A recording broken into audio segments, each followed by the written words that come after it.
Okay फिर उसके बाद लास्ट में ऐसे हमने बहुत सारे क्वेश्चंस किए थे। फिर उसके बाद हमने पढ़ा पोटेंशियल क्या होता है ना, ग्रेविटेशनल पोटेंशियल पढ़ा और ग्रेविटेशनल पोटेंशियल एनर्जी पढ़ी है ना।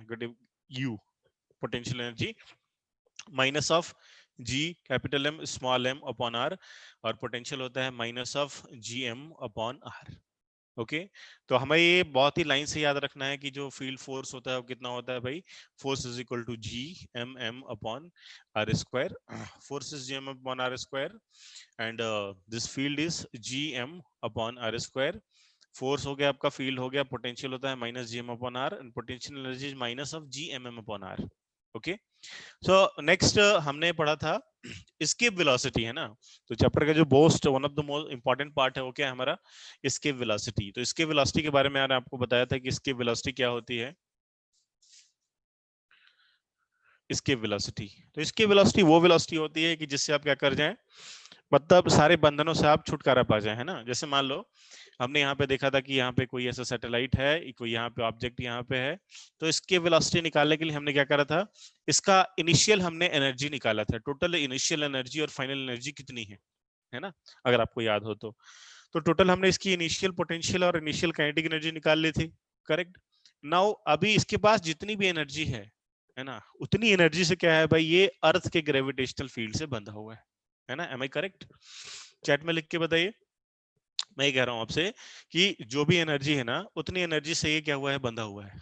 जैसे मान लो यहाँ पे क्या, हमने यहाँ पे एक पोल बांध के रखा और यहाँ पे कुत्ता है ना, क्या है भाई, ये कुत्ता है। इस कुत्ते को आपने क्या किया, रस्सी से बांध दिया है ना। अभी ये कुत्ता इस रस्सी के अराउंड ही घूम सकता है और कहीं नहीं जा सकता है। करेक्ट। ये कुत्ता इस रस्सी के अराउंड ही घूम सकता है और कहीं भी ये नहीं जा सकता। तो क्या है भाई, अगर मान लो, अगर मैं आपको ऐसा बोलूं कि ये जो रस्सी है ना, इसकी एनर्जी है समथिंग, इस रस्सी में एनर्जी है कम से कम 30 जूल। करेक्ट। तो अगर ये कुत्ता क्या करे, 30 जूल की एनर्जी लगा के रस्सी को तोड़ दे, रस्सी को क्या करे, ब्रेक कर दे, तो ये क्या हो जाएगा, एस्केप हो जाएगा है ना। तो वैसे ही आपने देखा कि जितनी भी एनर्जी है उस सबको मिला के क्या करें हम, इस मिला के हम जीरो कर दें, मतलब क्या क्या करें, उसको तोड़ दें, तो क्या हो जाएगा, वो ऑब्जेक्ट एस्केप हो जाएगा है ना। तो कहने का मतलब ये था कि कोई भी आपके पास, कहीं सा भी आपके पास कोई प्लेनेट है, वहां पे कोई ऑब्जेक्ट है, उसकी टोटल एनर्जी को क्या करें हम, जीरो कर दें। कौन सी एनर्जी को, जिससे वो बंधा हुआ है उससे, है ना। तो आपके पास इसके वेलोसिटी आई थी, इसके वेलोसिटी का जो फॉर्मूला था वो कितना था भाई, इसके velocity V E is equal to ये था अंडर रूट ऑफ 2gr है ना। इसके वेलोसिटी की वैल्यू कितनी थी, अंडर रूट 2gr, और ये किसके लिए वैलिड था, only only on the surface of the earth, only on the surface of the earth। तो only अर्थ के सरफेस के लिए वैलिड है। तो एक क्वेश्चन हमने ऐसा भी किया था कि एक ऑब्जेक्ट को लेके गए कितनी हाइट पे, 2r की हाइट पे, और 2r की हाइट पे ले जाके हमने इसको फेंकना है, तो बताइए इसकी वेलोसिटी कितनी होगी, हमने ये भी देख रखा था। ओके तो इसके वेलोसिटी की जो प्रैक्टिकल वैल्यू होती है, इसकी velocity is equal to 11.2 kilometre per second है ना, इतनी वेलोसिटी होती है। तो इसकी वेलोसिटी तक हो गया था, इतना हमने कर लिया था। आइए अभी देखते हैं हम next topic. So next topic हम देखेंगे मोशन ऑफ द सैटेलाइट।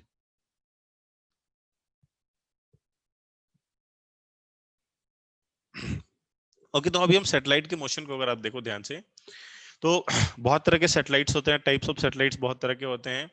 तो कुछ सैटेलाइट्स ऐसे होते हैं जो कि अर्थ के सरफेस से काफी पास होते हैं, कुछ सैटेलाइट अर्थ की सरफेस से भी बहुत ऊपर होते हैं, है ना।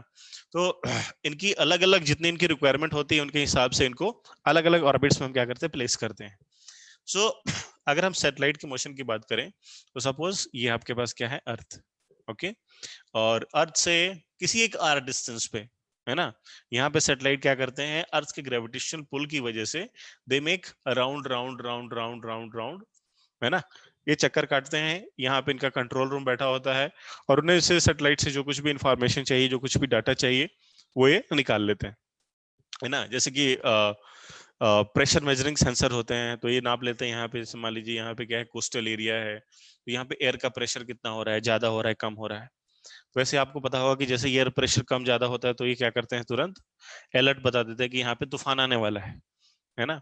तो ये जो भी चाहे वहां पे मेजर कर लेते हैं, डाटा को मेजर कर लेते हैं कंट्रोल रूम से। Okay there are so many satellites. Now अभी देखिए ध्यान से, ये जो सैटेलाइट्स होते हैं ना, इनकी वेलोसिटी करीब करीब 7.9 किलोमीटर पर सेकंड होती है ना, ज्यादा भी होती है, 7.9 से लेके समथिंग 9 किलोमीटर तक की होती है ये। नाउ अभी आपने सर्कुलर मोशन पढ़ रखा है, और अगर आप देखो तो सैटेलाइट का जो मोशन हो रहा है वो कैसा हो रहा है अर्थ के around, that is completely completely completely circular, है ना, एकदम क्या हो रहा है, राउंड हो रहा है, बिल्कुल ही गोल हो रहा है। तो ना आप जानते हो एक बात कि जब भी कोई ऑब्जेक्ट मूव करता है, जब भी कोई ऑब्जेक्ट अर्थ की तरफ मूव करता है, तो सेंटर की तरफ क्या लगता है भाई, एक फोर्स लगता है ना। क्या कहते हैं उस फोर्स को, लिख के बताइए मुझे चैट में, उस फोर्स को क्या कहते हैं हम, एवरीवन, क्या कहा जाता है उस फोर्स को? हाँ, of course gravitational force is there. जब सर्कल में कोई भी ऑब्जेक्ट घूमता है तो कौन सा फोर्स, ये सेंट्रीपिटल फोर्स। यस बिल्कुल, सेंट्रीपिटल फोर्स क्या होता है उसका फॉर्मूला?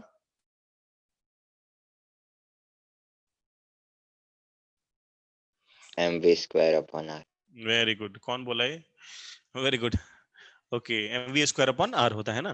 तो ना अभी देखिए ध्यान से, यहाँ पे इस पे एक तो फोर्स क्या लग रहा है भाई, इस पे एक फोर्स लग रहा है, कौन सा, एक mv² लग रहा है, और आप साइमल्टेनियसली अगर आप देखो तो सेंटर की तरफ यहाँ पे कौन सा फोर्स लग रहा है, gravitational force, because we know that gravitational force कहाँ लगता है भाई, तो ग्रेविटेशनल फोर्स क्या होता है, सेंटर टू सेंटर होता है ना, सेंटर से सेंटर की तरफ होता है ग्रेविटेशनल फोर्स। तो नाउ जब हम प्लैनेट्स का भी अगर आप मोशन देखो तो क्या है, सन है और इसके अराउंड में क्या है, डिफरेंट डिफरेंट रेडियस में अलग अलग प्लैनेट्स, तो ग्रेविटेशनल फोर्स ही है जो कि क्या करता है, इनको बैलेंस रखता है ऑलवेज, है ना, और अंदर की तरफ एक फोर्स लगती है। तो नाउ यहाँ पे मैं बोल सकता हूँ this centripetal force is equal to mv²/r। और ये जो सेंट्रीपिटल फोर्स है, इस सेंट्रीपिटल फोर्स का वर्क कौन कर रहा है, तो ग्रेविटेशनल फोर्स वर्क कर रहा है। देखो मैं आपको समझा दूं, मैंने आपको ये बताया था कि जब सर्कुलर मोशन हो रहा है, मान लीजिए यहाँ पे एक रस्सी लिया, यहाँ से एक मास ऑफ m को यहाँ में टाई कर दिया, और इसको ऐसे मैं घुमा रहा हूँ। नाउ अभी रस्सी में यहाँ पे क्या है, अंदर की तरफ टेंशन T है, क्या है, अंदर की तरफ टेंशन T है, अंदर की तरफ टेंशन T है, तभी ये सर्कुलर मोशन हो पा रहा है ना। तो नाउ अब यहाँ पे सेंट्रीपिटल फोर्स कौन सा है मैं पूछूं तो this is tension force, correct. So similarly अभी यहाँ पे मोशन हो रहा है, किसकी वजह से हो रहा है, ग्रेविटेशनल फोर्स की वजह से हो रहा है। So here in this case gravitational force will play the role of centripetal force, okay.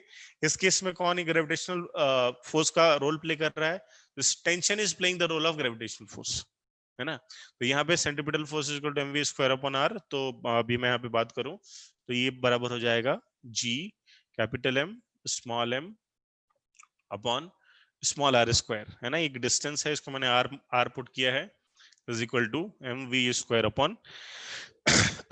Okay, now अभी देखिए ध्यान से, ये r से r यहाँ पे कैंसिल आउट हो गया, और यहाँ पे आप v की बात करें तो ये m से m कैंसिल हो गया, and v comes out to be √g capital M upon r, है ना। तो ये हो गई हमारी वेलोसिटी ऑफ सैटेलाइट, नोट करके लिख लीजिए इसको, वेलोसिटी ऑफ सैटेलाइट, या फिर इसको ऐसे बोलते हैं orbital velocity v0। So v0 is equal to √gm upon r, okay, लिख लीजिए सभी लोग, एवरीवन फास्ट।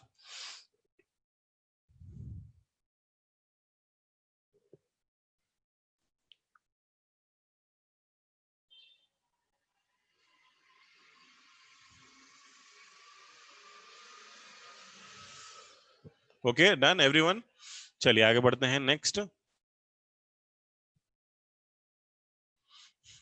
तो अभी देखिए यहाँ पे एक हो गया, सब कुछ हो गया।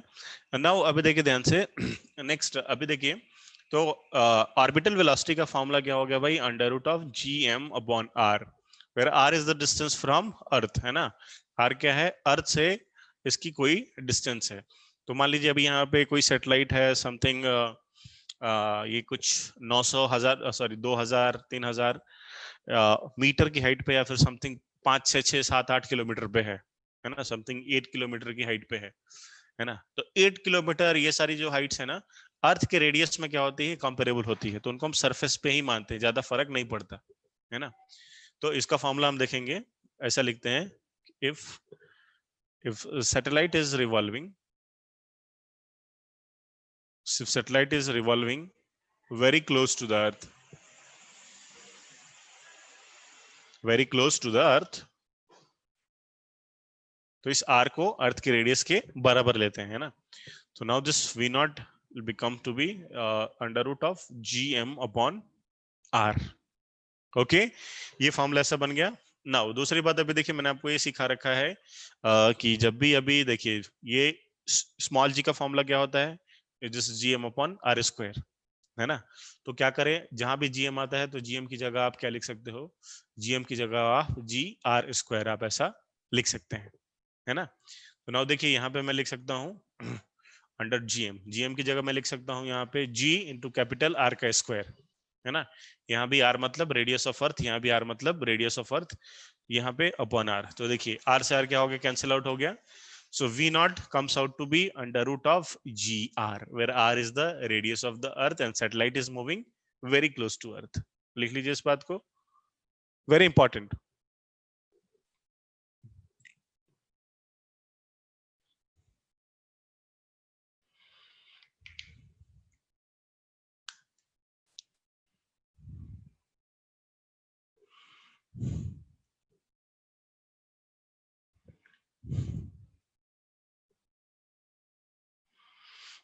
Small r is beta radius of Earth.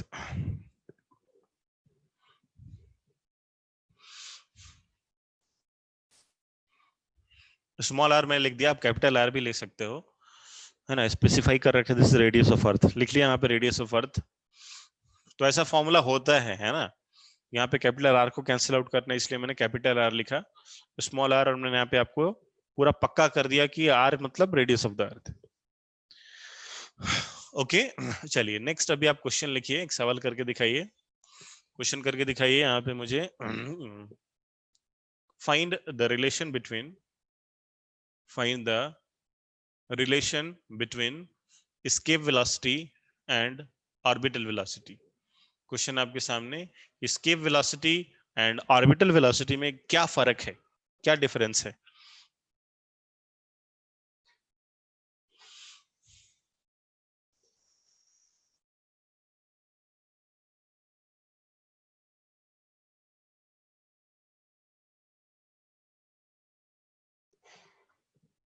दोनों का फॉर्मूला आपको पता है, वेरी गुड। तो दोनों का आप फॉर्मूला लिखिए, देखिए क्या रिलेशन आप उसमें लेके आ सकते हो। तो देखिए यहाँ पे escape velocity कितनी होती है हमारे पास, तो escape velocity is under root of 2gr, है ना। अंडर रूट कितनी है भाई, 2gr है, and this orbital velocity is how much, it is under root of gr, है ना। तो नाउ अभी क्या करो भाई, दोनों को डिवाइड कर लेते हैं। तो देखिए ve अपॉन वी नॉट कर लेता हूँ, तो इसको डिवाइड करेंगे तो आएगा आपके पास √2gr, स्मॉल r लिखता हूँ, है ना, √2gr upon under root of gr, correct. तो देखिए अंडर रूट gr से रूट gr कैंसिल आउट हो गया, तो यहाँ पे क्या बनेगा, ve upon V naught is equals to √2/1, है ना। तो देखिए यहाँ पे क्या आ गया भाई, v is equal to √2 times of V naught, very important result, है ना। नीट में डायरेक्टली ये पूछा गया है सवाल। So v is equal to √2 times of V naught. Okay, next. Okay, अगर आपसे कोई पूछे calculate the difference between these two velocities, next सवाल आपसे पूछते calculate difference between V and V naught, क्या आएगा डिफरेंस दोनों में। तो ये बहुत आसान है, तो निकाल लीजिए भाई v minus V naught, so it comes out to be under root 2gr minus under root of gr। तो सॉल्व करेंगे तो क्या आएगा, अंडर रूट gr इंटू √2 - 1। तो ये रिजल्ट याद रखेंगे, this is handy results.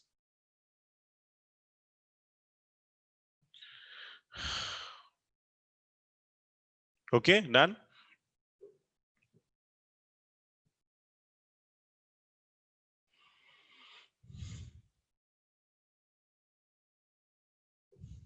Everyone, now next आगे बढ़ते हैं। तो नेक्स्ट देखेंगे हम time period of satellite, satellite का टाइम पीरियड कितना होता है वो देखेंगे।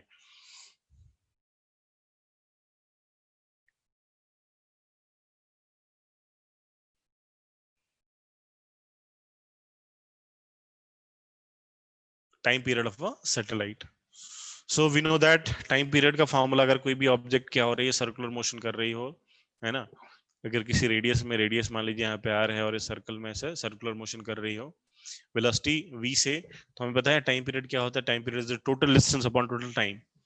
तो सर्कुलर मोशन में जो टोटल डिस्टेंस आएगा वो कितना आएगा, that will be here 2 pi R, और वेलोसिटी कितनी आएगी v। तो 2 पाई आर अपन v कर दिया, तो आपने क्या मिला, आपने यहाँ पे टाइम पीरियड आपने निकाल लिया, है ना। सो v क्या है, now v is the velocity with which this planets are revolving around the earth. So this v को मैं क्या लिख सकता हूँ, v को मैं लिख सकता हूँ v naught, and this is the orbital velocity, है ना। तो ऑर्बिटल वेलोसिटी का फॉर्मूला भी जस्ट हमने कैलकुलेट कर रखा है, this is under root of gm upon r, है ना, where r is the distance of the satellite from the centre of the earth, है ना। देखिए आप ध्यान से इस बात को आप ध्यान में रखिए कि जहां भी ये r आता है ना, रेडियस, उस और ये distance between object and the planet earth, तो हम सेंटर से मेजर करते हैं ऑलवेज। कहां से मेजर करेंगे, हम सेंटर से मेजर करेंगे। बहुत बार कंफ्यूजन होता है कि सरफेस से मेजर करें, कहां से मेजर करें, no, always always and always from the centre of the earth. तो यहाँ पे कैलकुलेट करेंगे फॉर्मूले को, सो ये आएगा आपके पास t is equal to 2 pi r upon v। तो मैं v को लेता हूं under root G M upon R, okay. ना अभी देखिए ध्यान से, सो ये आपके पास ये इतना आ गया। नाउ अभी देखिए ध्यान से, यहाँ पे इसको और मैं सॉल्व करता हूँ ना, इसको और अब अगर हम सॉल्व करेंगे तो यहाँ पे t की वैल्यू आ जाएगी, ये जो r है इस r को मैं ऊपर लेकर जाऊंगा, इसका रूट के साथ इसको मैं ऊपर लेके, तो ये कुछ ऐसा आता है, it comes out to be 2 pi r इसकी power 3/2 upon under root of gm, है ना। तो ये कुछ ऐसा आ गया। नाउ अभी देखिए ध्यान से, इसमें अगर आप देखिए इस फॉर्मूले में, तो ये तो हो गया इसका टाइम पीरियड, है ना, आराम से आप निकाल सकते हो फॉर्मूले को पुट करके। दूसरी बात यहाँ पे अगर देखिए आप इस फॉर्मूले में एलएचएस और आरएचएस में अगर आप देखो ध्यान से, so this 2 pi 2 is constant, this pi is constant, this g is constant and this m is constant, है ना। एक एक आप काम कीजिए यहाँ पे, बहुत ही सही होगा कि अगर हम क्या लिखें ना, इसको यहाँ पे हम स्मॉल r लिखें तो बहुत ही अच्छा होगा। मैंने इसको भी, रेडियस को मैं यहाँ पे क्या कर लेता हूँ, डिस्टेंस को स्मॉल r ले लेता हूँ हर जगह पे, बिकॉज अभी देखिए यहाँ पे क्या होगा ना, ये r क्या है, अभी वेरिएबल है। देखो जैसे अभी ये ऑब्जेक्ट r पे हो सकता है, 2r पे हो सकता है, 3r पे हो सकता है, 4r पे हो सकता है ना। तो इस फॉर्मूले में r क्या हो रहा है, वेरी हो रहा है, तो इसको मैं स्मॉल r से लिख दूंगा, स्मॉल r, क्योंकि कैपिटल R जैसे ही लिखते मन में आता है कि this is the radius of the earth and it is also a constant, है ना। जबकि ये क्या है, distance between planet and the earth, इसको मैंने स्मॉल r लिख लिया, यहाँ पे लिख देते हैं r, ओके। नाउ तो देखिए 2 कांस्टेंट है, पाई कांस्टेंट है, g कांस्टेंट है, m कांस्टेंट है ना। तो यहाँ पे सारी चीजें क्या है, कांस्टेंट है, only this r is variable, है ना। तो अभी मैं यहाँ पे कैसे लिख सकता हूँ, इसको ऐसे लिख सकता हूँ कि this t is directly proportional to r की पावर 3/2, ओके। नाउ अभी हम दोनों का हम स्क्वायर कर दे दोनों तरफ, LHS और RHS में, तो क्या हो जाएगा, ये हो जाएगा आपका t square is directly proportional to r की power 3, okay. And this is also a very very important result, और इस रिजल्ट को प्रूव किया गया है by using Kepler's third law, है ना। केपलर्स के थर्ड लॉ क्या कहता है कि टाइम का square is directly proportional to the cube of the radius, okay. लिख लीजिए इस बात को।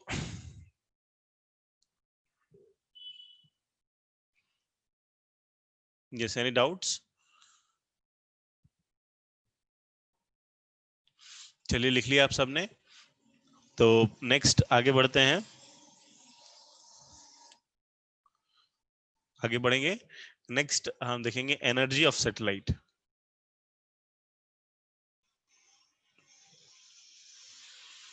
है ना। तो सैटेलाइट की एनर्जी कितनी होती है, क्या होती है, वो हमें देखना है सैटेलाइट की एनर्जी को। तो हाँ भाई बताइए, सैटेलाइट की जो एनर्जी है क्या होगी, टोटल एनर्जी, मान लीजिए अर्थ है, कोई सैटेलाइट यहाँ पे रिवॉल्व कर रहा है ना। तो अगर हम टोटल एनर्जी लिखनी चाहें सैटेलाइट की, टोटल एनर्जी ऑफ सैटेलाइट, तो टोटल एनर्जी को कैसे लिखते हैं हम, इसको लिखते हैं हम kinetic energy plus potential energy, है ना। तो आप सबने आप सबको ये पता है कि काइनेटिक एनर्जी क्या होती है और पोटेंशियल एनर्जी क्या होती है ना। सपोज यहाँ पे सैटेलाइट का हमने मास m माना और यहाँ पे वेलोसिटी क्या माना, इसका वेलोसिटी v, करेक्ट। v मतलब ये ऑर्बिटल वेलोसिटी हो गई आपकी v नॉट, है ना।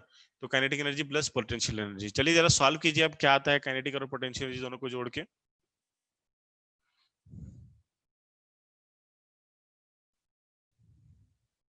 Yes everybody.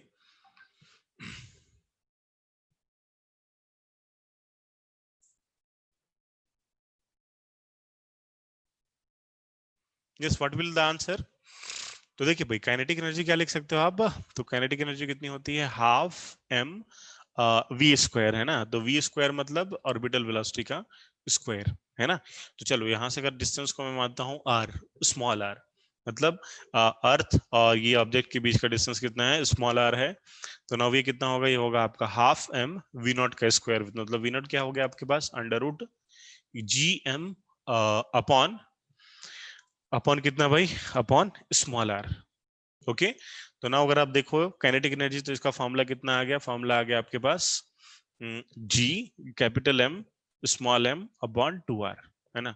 तो काइनेटिक एनर्जी क्या आ गई आपके पास, इतनी आ गई। तो कोई सा भी आपका प्लैनेट हो उसकी काइनेटिक एनर्जी इतनी होगी, आप इस बात को याद कर लीजिए, ध्यान में रखिए। ओके। यस कौन बताएगा भाई पोटेंशियल एनर्जी कितनी होगी। Yes everyone, what will the potential energy of the satellite, M G G, no, हाँ एमजीएच होती है। एमजीएच किस पे हम इस पे यूज करते हैं ना, छोटे स्केल पे, मतलब एच हाइट पे है, 10 मीटर 20 मीटर पे, है ना। तो देखिए आपको क्या बताया था पोटेंशियल एनर्जी, देखिए आप फोर्स याद रखो, फील्ड याद रखो, पोटेंशियल एट ए पॉइंट याद रखो, फिर पोटेंशियल एनर्जी याद रखिए। तो फोर्स क्या होता है भाई, ये होता है G M square upon, G M square upon R square. Field क्या होता है भाई, G M upon R square. Potential क्या होता है, minus of G M upon R. Potential energy क्या होती है, G M M small M upon R. तो अभी देखिए ध्यान से, पोटेंशियल एनर्जी की बात करूं मैं, तो दिस पोटेंशियल एनर्जी यू, तो ये कितना होगा भाई, माइनस ऑफ जी, अर्थ का mass capital M, mass of the satellite is small M, upon ये कितना हो गया आर, सॉरी ये स्मॉल आर, जो भी इनके बीच का डिस्टेंस है। तो ये हो गई हमारी पोटेंशियल एनर्जी, और ये हो गई हमारी टोटल काइनेटिक एनर्जी।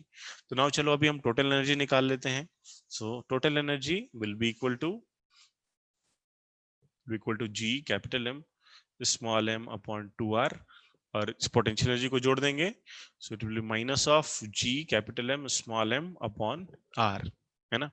तो दोनों को जोड़िए अभी यहाँ पे, तो कितना आ गया है, इसको आप सॉल्व करेंगे तो it will become, total energy will be minus of G capital M small M upon 2r, है ना।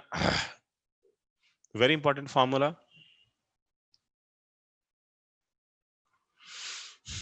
कोई डेरिवेशन से उसको सॉल्व करते हैं ना तो नेगेटिव ही आता है। तो लास्ट टाइम मैंने आपको इसका डेरिवेशन करके दिखाया था, तो उसका डेरिवेशन में ये नेगेटिव आता है, इसका जो फॉर्मूला होता है वो नेगेटिव आता है।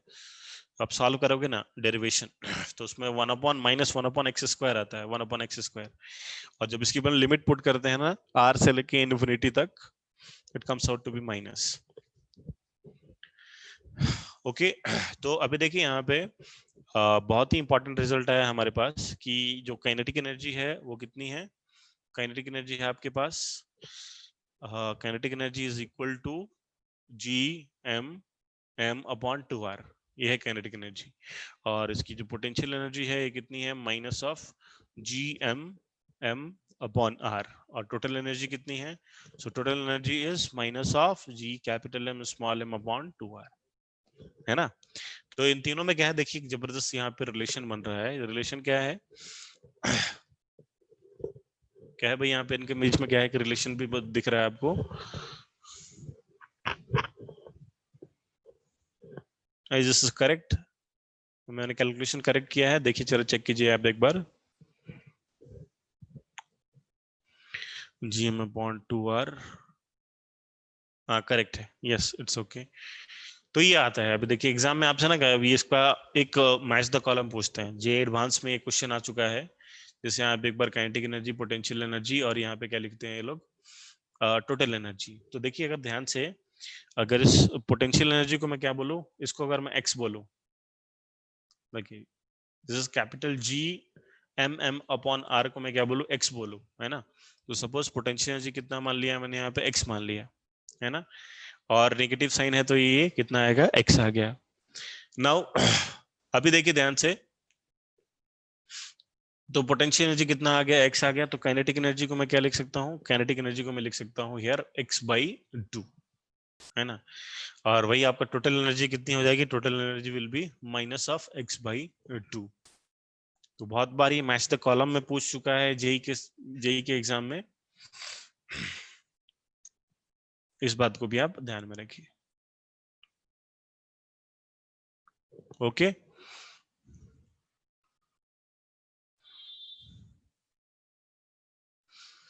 ओके, चलिए इसी पे बेस्ड आप एक अगला सवाल कीजिए, नेक्स्ट क्वेश्चन कीजिए। क्वेश्चन है आपके सामने, this two satellites A and B are launched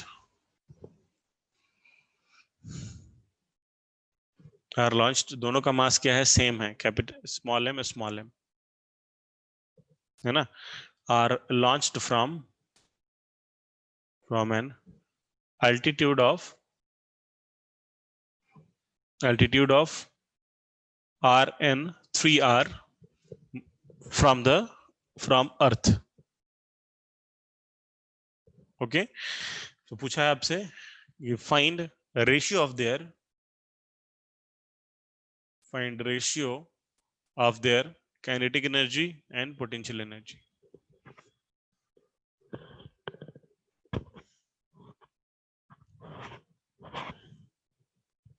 solve कीजिए।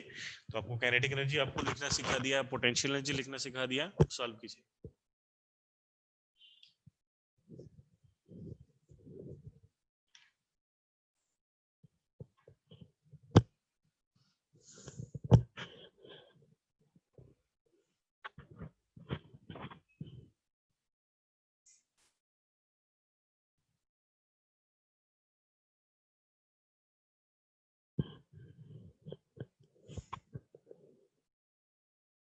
एक बार काइनेटिक एनर्जी का आप रेशियो निकाल लो, फिर पोटेंशियल एनर्जी का निकाल लो। काइनेटिक एनर्जी का रेशियो आ रहा है, मास इज स्मॉल एम, दोनों का मास सेम दे रखा है।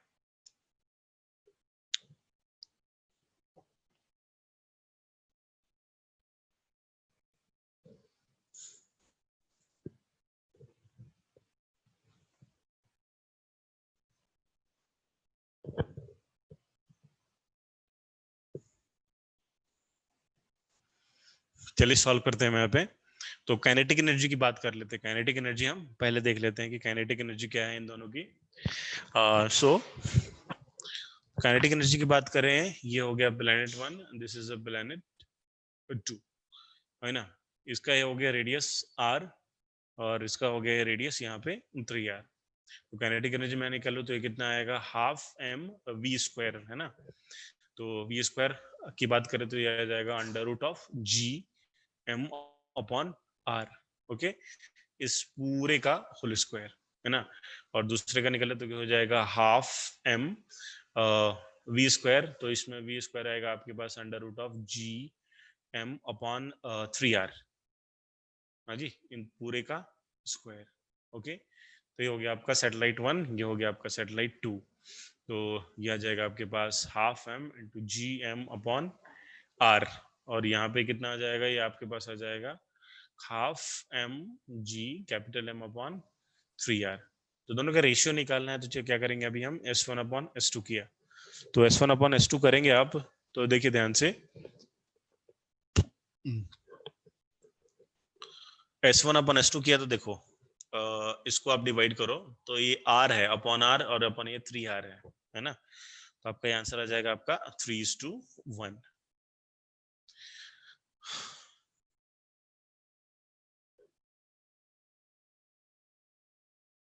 कैसे जी, आंसर अलग अलग कैसे आ रहा है, 3:1 is the correct answer. Any doubt Prateek, 3:2 कैसे आ रहा है आपका? सर के का फॉर्मूला डिराइव किया था ना सर, GMM/2R। एक सेकंड, कौन बोल रहा है? ओके समीर, हाँ ठीक है। हाँ तो सर पहले मैं हाँ सर बढ़िया बढ़िया, वेरी गुड वेरी गुड। 3:1, हाँ 3:1 इज करेक्ट आंसर। तो काइनेटिक एनर्जी का आपका रेशियो आ गया 3:1। ओके, नेक्स्ट पोटेंशियल एनर्जी निकालेंगे, तो पोटेंशियल एनर्जी निकाल लेते हैं। तो P1 डिवाइडेड बाई P2, तो P1 क्या होगा भाई आपके पास, G capital M small m upon R, और ये हो जाएगा G capital M small m upon 3R, है ना। तो दोनों ही क्या आ रहा है भाई अभी यहाँ पे सेम आ रहा है।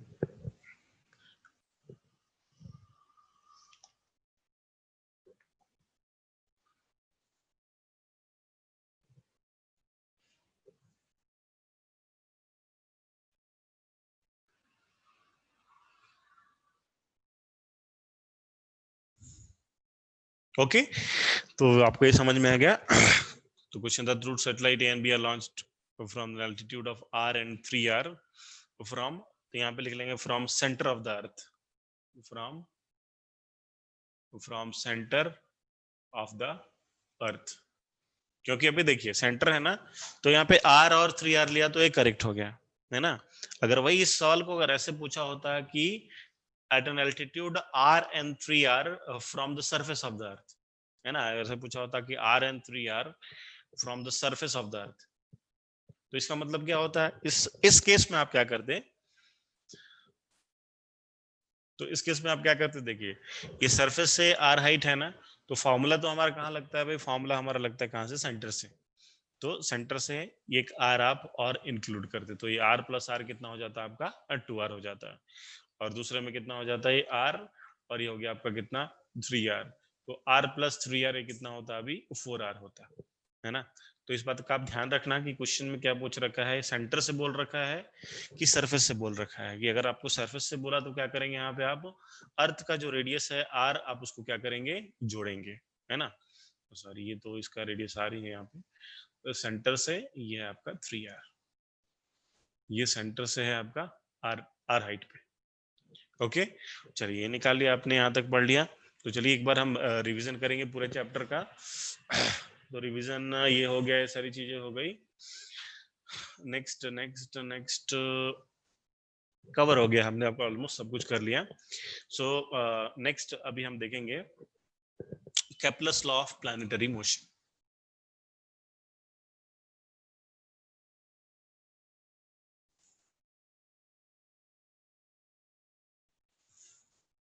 तो सारे लोगों ने क्लास 9th में ग्रेविटेशन चैप्टर में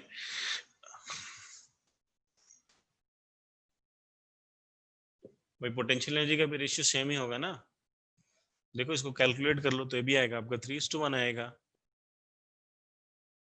इसको भी सॉल्व करो, ये भी आना आपका 3:1। ओके, तो Kepler's law of planetary motion देखिए ध्यान से, तो क्लास 9th में आपने पढ़ रखा है, किस किसको याद है क्या होता है भाई केप्लर्स लॉ, क्या बताया था केप्लर ने। सर एलिप्स में होता है ऑर्बिट प्लैनेट्स का। ओके, कौन सा लॉ है, first law. First law, second क्या है, Sir, the line joining planet and sun sweeps equal area in equal interval of time. Very good, रट रख एकदम अच्छे तरीके से। And the third law, third law भी बताया मैंने आपको ना, T T square equals to R cube, proportional to. हाँ very good very good. So जब इनिशियली जब बात करें किसकी, न्यूटन्स के टाइम के भी पहले, है ना, जब साइंस को, जब इवोल्यूशन ऑफ जो साइंस था, that was in very of its initial stage, है ना। तो केपलर नाम का एक साइंटिस्ट था, और केपलर क्या क्या करता था, ये छत पे जाके एक टेलीस्कोप लेके, है ना, देखता रहता था कि ऊपर क्या चल रहा है, क्या चल रहा है ना। और उससे क्या करते थे, कुछ तो गणित निकालते थे और कुछ तो कैलकुलेशन करते रहते थे कि ये फलाना प्लेनेट है, फिर अपनी वो घड़ी में देखते थे कि वो कितने टाइम के बाद ये यहाँ पहुंच गया, है ना। फिर रात भर ये जागते थे, फिर देखते थे कि इतने टाइम के बाद और टाइम हो गया, ये कहाँ चला गया, है ना। तो एक सैटेलाइट या फिर एक स्टार, इनकी क्या ये स्टडी करते रहते थे रातों रात, है ना। तो इन्होंने क्या किया, बहुत ऑब्जर्वेशन किया, और कुछ तो इन्होंने क्या निकाला, एक 3 रूल्स इन्होंने क्या किए, मतलब निकाले। तो केपलर के जो रूल थे, वो इनिशियली कैपलर वो तीनों रूल को डिजाइन नहीं कर पाया, बिकॉज वो अपने इनिशियली कैलकुलेशन के टाइम में कुछ ही सालों में क्या हो गई, उनकी डेथ हो गई बीमारी की वजह से। नाउ तो जो इनके जो स्टूडेंट्स थे, उन्होंने क्या किया, उनके डाटा जो भी उन्होंने निकाले थे उस पे बेस्ड उन्होंने क्या किया, तीनों लॉ को उन्होंने बताया। तो पहली बात इनको क्या पता चली, पहली बात इनको ये पता चली कि एक्चुअली जो ये क्या है, जो प्लैनेट जो रिवॉल्व करते हैं ना, इनका जो पाथ होता है, that path is not exactly circular, है ना। क्या है भाई, ये सर्कुलर नहीं है। तो सर्कुलर पाथ नहीं भाई, कैसा पाथ है, तो उन्होंने बताया कि ये पाथ कैसा है, एक इलिप्टिकल पाथ है ना। तो इलिप्टिकल पाथ में क्या होता है, इलिप्स आप पढ़ेंगे तो उसमें क्या होते हैं, दो फोकस होते हैं, है ना। तो उन्होंने बताया कि जो सन होता है वो कहाँ पे होता है भाई, sun remains at one of its focus, है ना। एक फोकी पे क्या होता है, सन रहता है, और जो प्लैनेट्स होते हैं, ये प्लैनेट्स इसके अराउंड रिवॉल्व करते हैं, और दैट टू ये जो इसका जो प्लैनेट होता है, पाथ होता है, कैसा होता है, एलिप्टिकल होता है। ओके पहला लॉ तो ये था।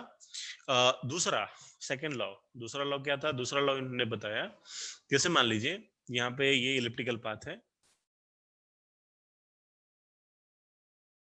ना, और मान लो यहाँ पे सन अभी यहाँ पे सन की पोजीशन है, और सपोज प्लेनेट अभी यहाँ पे है ना, और यहाँ पे एक बार प्लेनेट है, और ये ऐसे रिवॉल्व करते करते करते करते करते मान लीजिए कुछ यहाँ पे पहुंच गया।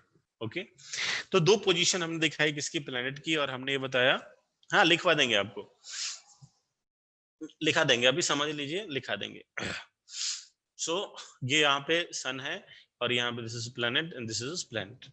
तो इन्होंने ऐसा कहा कि मान लीजिए अभी सन यहाँ पे है, तो पहले प्लेनेट पे मान लीजिए कि सन, ये जो प्लेनेट है, ये कुछ टाइम टी इंटरवल तक चलता है ना। जैसे मान लीजिए यहाँ से चल के P1 पोजीशन से लेके P2 पोजीशन पे पहुंच गया, है ना, और इसने इतना एरिया कवर किया, कितना एरिया कवर किया, suppose this much area cover किया, है ना। ओके, अब थोड़ी देर बाद ये प्लेनेट क्या हुआ, चलते चलते यहाँ पहुंच गया, और यहाँ से लेके सपोज यहाँ तक आया, है ना। Suppose this position is P3, this position is P4, और अगर हमने क्या किया, इस लाइन को अगर हमने यहाँ से ऐसा ज्वाइन करा दिया, और अभी मान लीजिए ये एरिया कुछ ऐसा हुआ, है ना। सो कैपलर ने कहा कि ये एरिया जो स्वीप किया है प्लेनेट ने A1, और ये वो दूसरी वाली जो एरिया यहाँ पे A2 है, these both these areas are equal, है ना। A1 is equal to A2, है ना। ये था क्या इनका दूसरा लॉ, कि equal area swept in equal interval of time are equal, है ना। तो दूसरा लॉ ये था, और तीसरा लॉ इन्होंने बताया कि this time square is directly proportional two cube of the radius. ये थे इनके तीन लॉ। तो चलिए इसको हम लिख लेते हैं, तो थोड़ी पीपीटी की हेल्प से मैं आपको दिखा देता हूँ।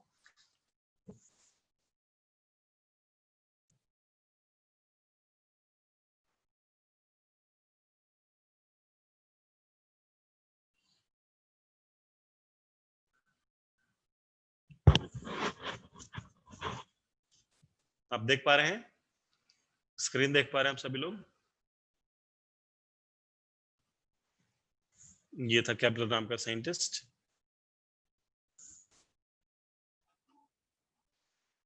तो चलिए लिख लीजिए, फिर हम एक वीडियो देख लेंगे। देखिए फर्स्ट लॉ,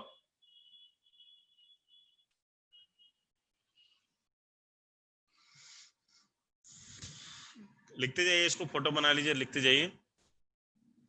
तो all planet move around the sun in an elliptical orbit having sun as one of the foci.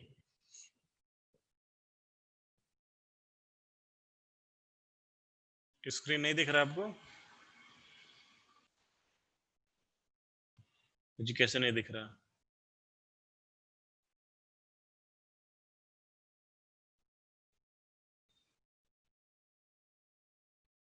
अभी देख पा रहे हैं?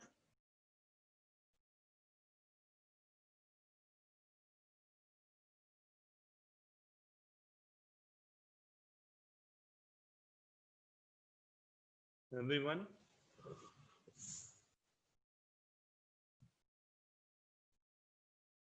हाँ लिखिए।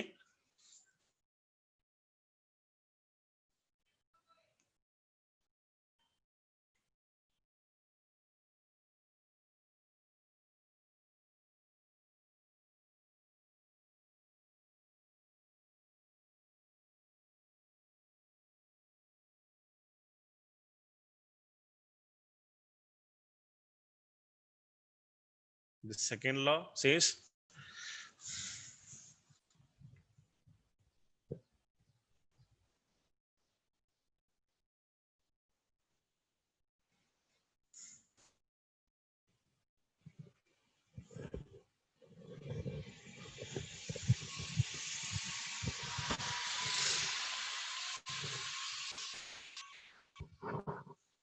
second law, radius vector joining any planet to the sun sweeps out equal areas in equal length of time.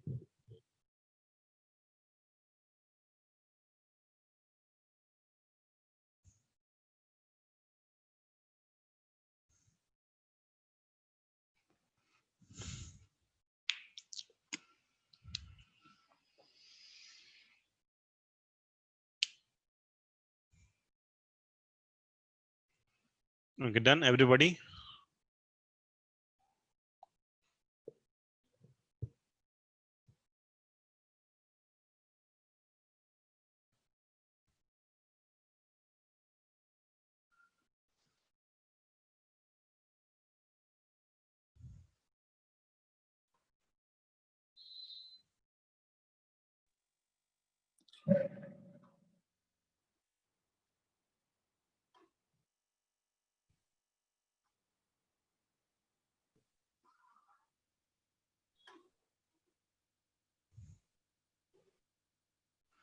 Okay done. तो दो laws हैं और तीसरे को लिखिए, T square is directly proportional to R cube.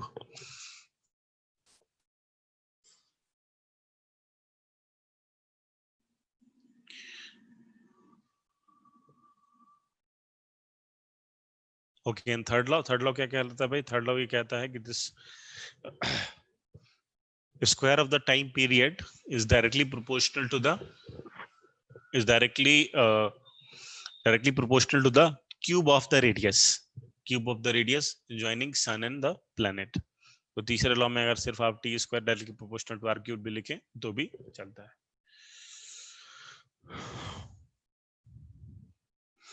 Okay, तो इस प्रकार से क्या हुआ आपका ये ग्रेविटेशन संपन्न हुआ है ना, ग्रेविटेशन संपन्न हुआ।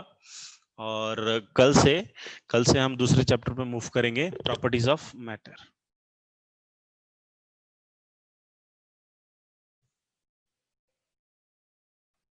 ओके, एनी डाउट्स बच्चों इस चैप्टर में?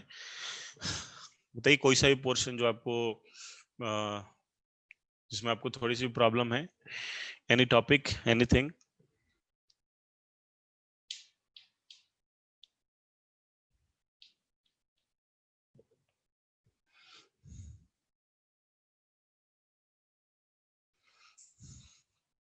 Anybody has any doubt?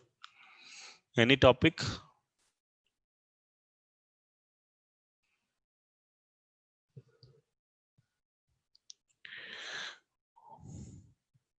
Field में ओके, चलिए एक बार फील्ड में रिवाइज करा देता हूँ। Electric gravitational field. ओके, चलिए देखिए ग्रेविटेशनल फील्ड एक बार देख लेते हैं। तो ग्रेविटेशनल फील्ड क्या है? देखिए फील्ड को हम समझते हैं एक बार फिर से। तो मैंने आपको बताया था कि फील्ड क्या होता है। तो फील्ड की जो सिंपल डेफिनेशन होती है क्या होती है? Force experienced per unit mass, है ना। तो कि जो कि कुछ भी फोर्स है जिस एरिया में, उसको सिंपली हमें क्या करना है भाई? मास से डिवाइड कर देना है। सो हमने ग्रेविटेशनल फील्ड को डिफाइन किया है। तो जैसे मैंने आपको बताया कि मान लीजिए ये रूम है, यहाँ पे हमने क्या कर दिया, यहाँ पे हमने एक 20 न्यूटन का एक फोर्स क्या कर दिया, हमने यहाँ पे क्रिएट कर दिया, है ना। इलेक्ट्रिक फोर्स कुछ भी एक इनविजिबल हमने यहाँ पे एक फोर्स क्रिएट कर दिया 20 न्यूटन का। और हमने यहाँ पे क्या कर दिया, एक मास को रख दिया, मास इज 4 kg, है ना। तो ये 4 kg का मास है। अभी देखिए कितना होगा, तो इसका जो फील्ड होगा वो कितना होगा? That will B 20 divide by 4, है ना। तो ये हो जाएगा आपका न्यूटन पर कूलम, सॉरी न्यूटन पर किलोग्राम, है ना। 4 kg का मास। फॉर एग्जांपल आप देखिए, जैसे यहाँ पे मान लीजिए यहाँ पे कोई वायरस है, कोरोना वायरस है ना।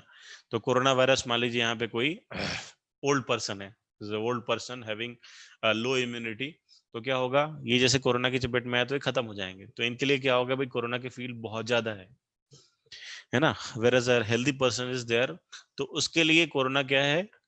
नॉट अ बिग थिंग, है ना। तो इसके लिए इसका फील्ड क्या है भाई? ज्यादा नहीं है। Correct.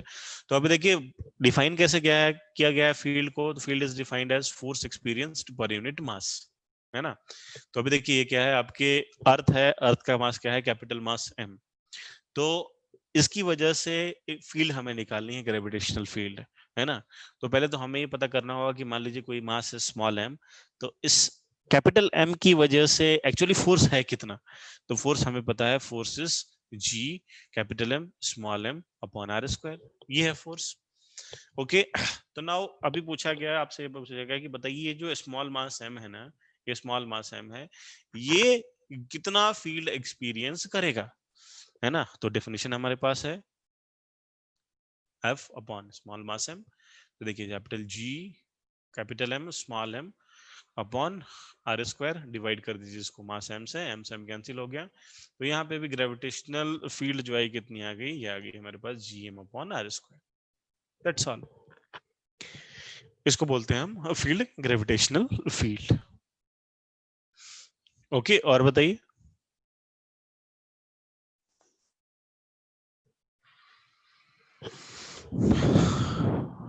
Okay no doubt.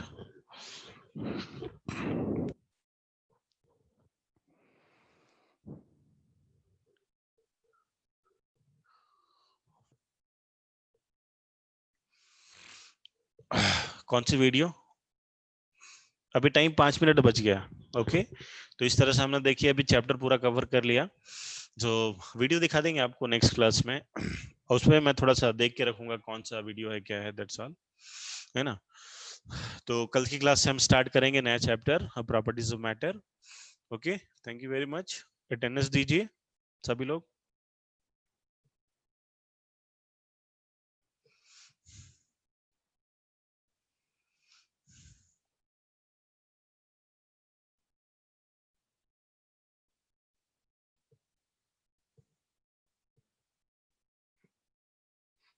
Okay thank you very much.